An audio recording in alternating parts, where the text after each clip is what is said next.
America అధ్యక్షుడు Donald Trump పరిపాలన చర్యలకు వ్యతిరేకిస్తూ దేశవ్యాప్తంగా ప్రజలు నో కింగ్స్ నిరసనలు చేపట్టారు. ఇది అమెరికాలో చరిత్రలోని అతిపెద్ద నిరసనలో ఒకటిగా మారుతుందని, దీనికి మిన్నెసోటా కేంద్ర బిందువుగా నిలుస్తుందని నిర్వాహకులు తెలిపారు. 50 రాష్ట్రాల్లో 3,100 చోట్ల నిరసన నిర్వహించామని, వీటిలో మొత్తం 90 లక్షల మందికి పైగా పాల్గొన్నారని వారు తెలిపారు. లాభాల కోసం యుద్ధమా?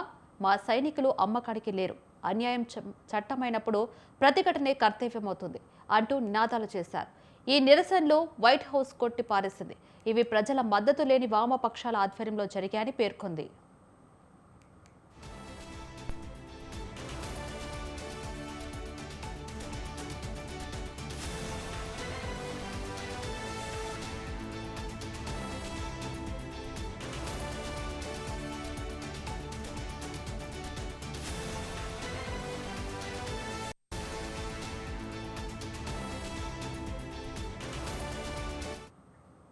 అమెరికా అధ్యక్షుడు డొనాల్డ్ ట్రంప్ పరిపాలనా చర్యలకు వ్యతిరేకిస్తూ దేశవ్యాప్తంగా ప్రజలు నో కింగ్స్ నిరసన చేపట్టారు.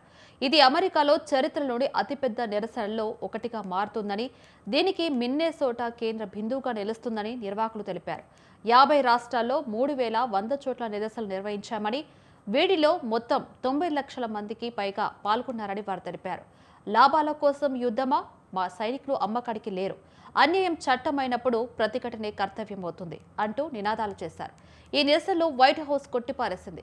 ఇవి ప్రజల మద్దతు లేని వామపక్షాల ఆధ్వర్యంలో జరిగాయని పేర్కొంది.